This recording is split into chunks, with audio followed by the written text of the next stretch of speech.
Hello, everybody. So we're at a very intriguing point now where we're going on to discussions of the editing of witness statements. So requests for what are termed minor amendments, which seem to be maybe like they're more broad in scope than that.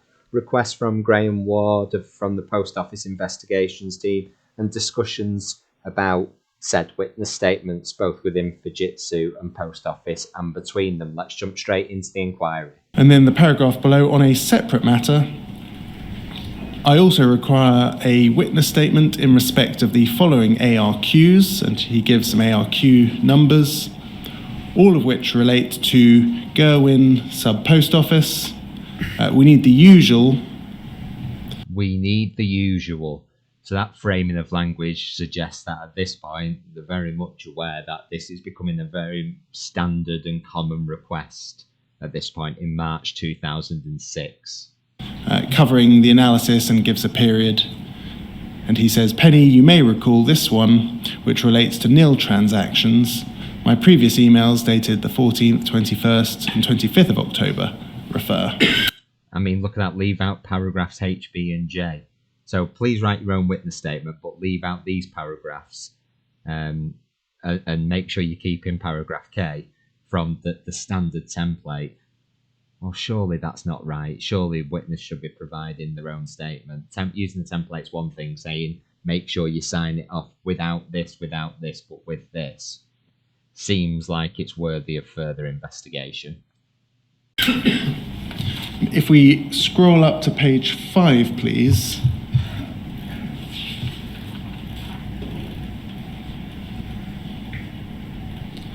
Thank you very much. We can stop there.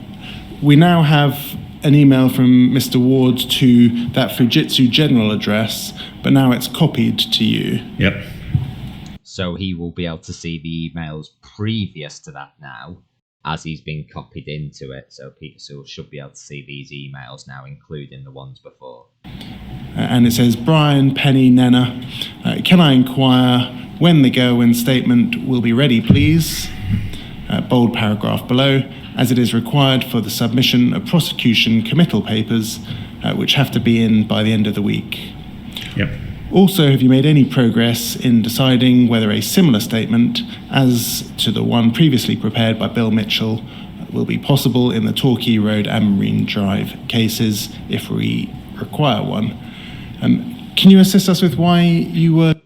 So, clarification there, that is from Gaerwen Road, who there's been mentions of in previous email chains, including this one, who was a casework manager at Post Office Limited, so not in Fujitsu, as part of the investigation team that was investigating these alleged shortfalls in Horizon that sub-postmasters were experiencing.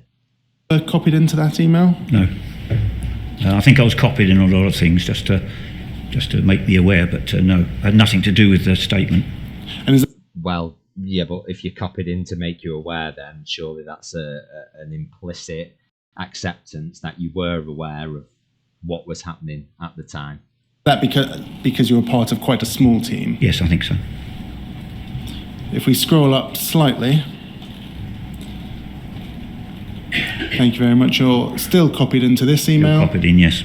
It's a response from Brian, and he says, Graham, no problem. We're happy to provide a statement presenting the help desk calls regarding Marine Drive and Torquay Road. When required, grateful if you could provide us with a heads up nearer to the time. So that's answering, I think, the second of those questions in that email. It looks like it, yes.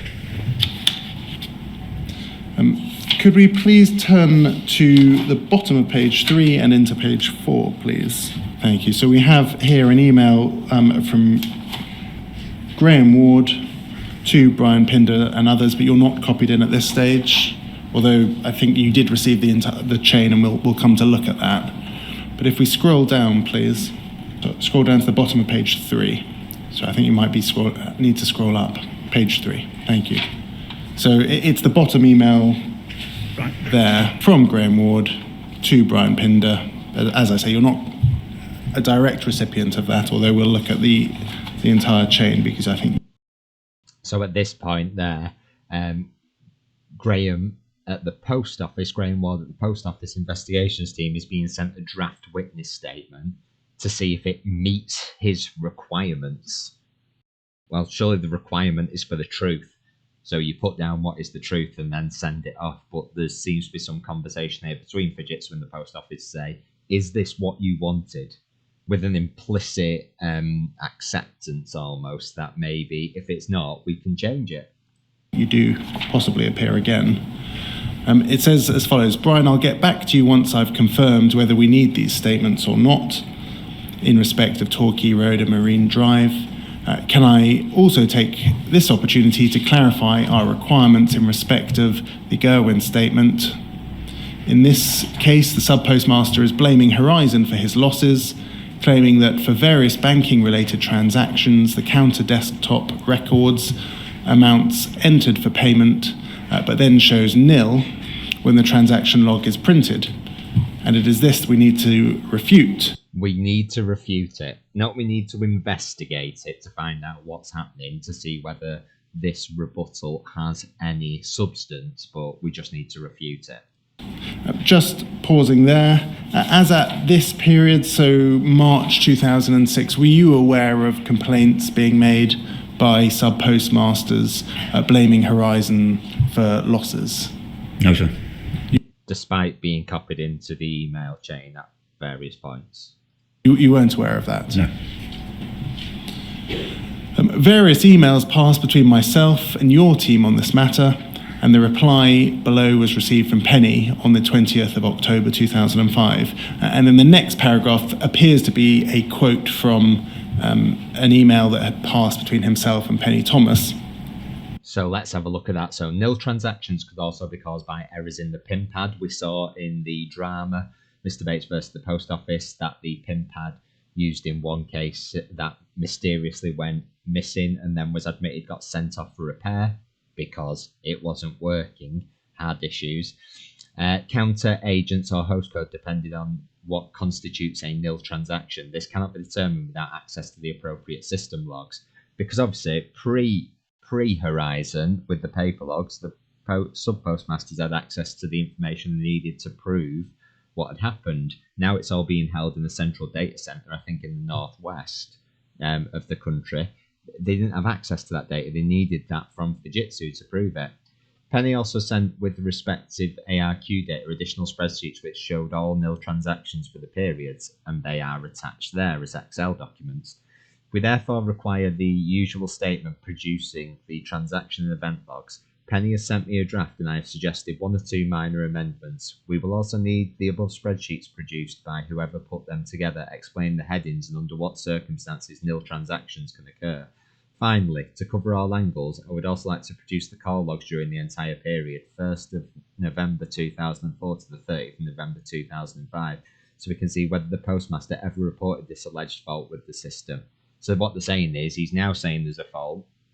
Do we actually have on record him calling? Because presumably they would use that to undermine the claim Horizon was at fault and say, if he hadn't phoned, why didn't you ring the Horizon helpline? But as we've seen from all the cases so far, sub-postmasters were logging calls to the Horizon helpline by the dozen. A statement similar to the Bill Mitchell statement sent by email dated the 10th of March will be ideal. Hopefully this will clarify our requirements in this case, but please ring if there's any confusion. It says nil transactions could also be caused by errors in PIN pad, counter, agents or host code depending on what constitutes a nil transaction. I mean, surely a nil transaction is one that is showing 0. This cannot be determined without access to the appropriate system logs. And then he continues, Penny also sent, with the respective ARQ data, additional spreadsheets which showed all nil transactions for the periods. He says, we therefore require the usual statement producing the transaction and event logs. Penny has sent me a draft and I've suggested one or two minor amendments. We'll also need the above spreadsheets produced by whoever put them together, explaining the headings and under what circumstances nil transactions can occur. Finally, one or two, etc. The question I have for you is about the words from Graham in the second line. He says, Penny sent me a draft and I have suggested one or two minor amendments. Was it usual, to your understanding, for somebody in the post office investigations team to suggest amendments to witness statements? I can't recall whether that was a true statement or not. I don't know. Well, presumably, a request written by the person himself is a true statement. I mean, you could argue that you weren't sure whether this was kind of standard practice or whether it happened all, but it's there in black and white. It's Graham Ward talking to Penny Thomas. Yes, but within your small team, you being copied into emails about witness statements, you having, we've seen, made some comments on witness statements. Very minor. Very minor. Were you not aware, I think one said that you weren't aware that subpostmasters were blaming Horizon for losses. Yep. And two, is it your evidence that you weren't aware that the post office investigators inputted in some way? I don't know whether they did. I thought that was just advice, but I don't. Advice on a witness statement, though, it's sounding sketchy at that point, isn't it? We're advising on what you put in the witness statement. I mean, he's saying that he's suggested minor amendments to a witness statement. Well, minor amendments, I kind of think of those as you've made a spelling mistake or a grammatical error or you've missed a full stop here. Changing the substance of a witness statement seems to be more than minor. Don't know.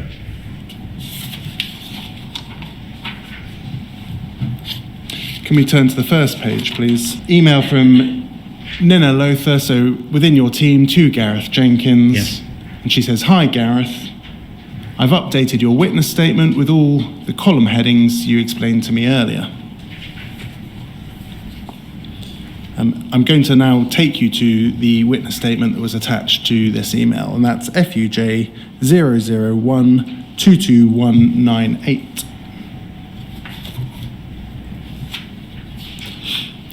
So this was the Gareth Jenkins statement. Mm-hmm. If we could scroll down. So far it looks very standard in the sense of the template that we've seen before so far. There does seem an extra kind of summary added in this. RESP code, presumably response code, what equals 1 means that the transaction was authorized by the bank. So they're explaining the column headings here as discussed in the email trail. If it is for zero value, that means it had no financial effect. Well, in all the examples, I think that should say, see, that would be a minor amendment. Add an S onto example to make it examples because there's more than one. Such transactions were PIN changes or balance inquiries where this is indeed the case. Right, so they're saying there's no way there's a nil transaction unless it's for PIN changes or balance inquiries if it's response code 1. Response code has a value between 2 and 10, which means the transaction was declined by the bank. The actual value indicates why, e.g. 3 means that the PIN was invalid and 4 means insufficient funds. Fairly standard for how a PIN pad works. Response code with a value greater than 10 implies some sort of system failure. Be interesting to see whether we have any response codes greater than 10, won't it? From the examples, the following are response code value errors that could occur, and we'll go on to that. That statement included So here we've got it authorized OK, which is the standard, everything's gone well. 1 declined, so the one's below 10 there. Things relating to the account, invalid PIN, insufficient funds, usage amount, not sure, but obviously something they're getting back from the bank or declined other. 23 timeout is a system failure, basically saying that it's trying to put the transaction through, it's been accepted into the terminal, it's trying to either communicate with the Horizon data center or more likely the bank, and it's timed out, which means it's sent the request and it's not heard back within a specified amount of time, so it's neither authorized nor declined, it hasn't gone through. 26 failed by FI, presumably financial institution, system unavailable return card, so presumably that's some kind of banking failure. Note that the text varies in the IRQs, but the meaning is basically the same. Okay. a couple of paragraphs that we have seen with previous witnesses. Yes. If we have a look. So here, these are the ARQs, so the logs of issues. So node is the post office counter that was being used, the user ID, so the person who was logged on, the subpostmaster in the case of the post offices. time and date of the transaction failure, and the transaction type description. So balance enquiry you'd expect to be nil because there's no money going in or out. The amount of money that actually changed hands, well, that would be 0 in the case of a balance enquiry. Transaction number, so the unique identifier to match up Horizon with the banking transaction that it relates to, and the response code generated for a particular transaction. Perfect. So ARQ549, so this is a different one. So the application being used, the routing gateway, so essentially which bank was being used for that transaction, the primary account number, so the account number, just like you would see print on your card, and the sale value, the total amount for the transaction. Look down the page. It's these 2 paragraphs. There's no reason to believe that the information in this statement is inaccurate because of the improper use of the computer. To the best of my knowledge and belief, at all material times, the computer was operating properly, or if not, any respect in which it was not operating properly or was out of operation was not such as to affect the information held on it. AKA Horizon is always right. I mean, one of the things here, if we compare it to the email trail, to the best of my knowledge and belief, at all material times the computer was operating properly. Well, I'm sure there's been various mentions, even in the latest email trail, about, well, can we refer to these system failures as normal system operation? So there is some awareness, but then they've couched that and covered themselves in a way by saying, or if not, or if it is broken, it wouldn't affect the data on it. So essentially, these subpostmasters are lying if they say that they haven't taken the money. Did you have any concerns about those words being used in witness statements? I don't recall anything like that. This is a statement by Gareth Jenkins. Yeah. But he's copied into it. So there's a difference between authorising it, which you could presumably believe, well, I've not authorised this word, or I wouldn't use it myself. But it was there in black and white. You were copied into that email. Surely there should have been some awareness. With the amount of witness statements being requested, copied into, this wasn't just a one-off occurrence where an email can be missed. It seems to be kind of testing the bounds of believability at this point. Yes. Not for me. No, but you were a member of this small team. You were senior within that team. Yeah, I didn't involve myself with witness statements. This seems to be it's not about how involved you are necessarily directly with the writing of the witness statements or the production of it, but in the small team, if you are manager of it, which is previously confirmed, part of management is being aware of what's happening in your team, surely. Do you now have any concerns about those words? Today? Yes. Of course. Well, that's one thing. I mean, I think we all have concerns about those words now that they've proven not to be correct. Yes. And finally, a quick update on the petitions. We're now up to 236,423. Thank you very much for your support in the past 30 minutes or so. We've had Hatcherenjit, Elaine and Danuta sign it, so thank you for your support. Please keep signing, please keep on sharing. It's been lovely to read your messages. Keep on subscribing for further updates, and we shall see you soon. Take care.